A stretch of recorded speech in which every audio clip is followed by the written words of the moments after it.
महाराष्ट्रातील 15 आमदार अभ्यास दौऱ्यासाठी लंडनला रवाना झाले आहेत।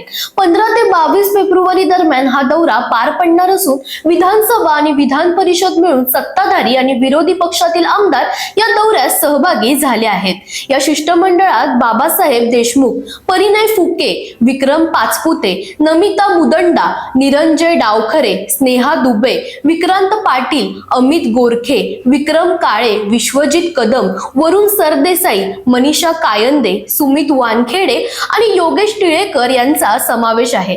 लंडन मधील शहरी नियोजन, भक्कम पायाभूत सुविधा, सार्वजनिक सेवा व्यवस्था, नागरिक केंद्रित प्रशासन आणि प्रशासकीय निर्णय प्रक्रियेचा अभ्यास करण्याचा या दौऱ्याचा उद्देश असल्याचं सांगितलं जात आहे। तसेच university of Wales Trinity Saint David येथे सुशासन आणि पब्लिक पॉलिसी संदर्भातील अभ्यासक्रमाद्वारे आधुनिक प्रशासनाची कार्यपद्धती समजून घेतली जाणार आहे।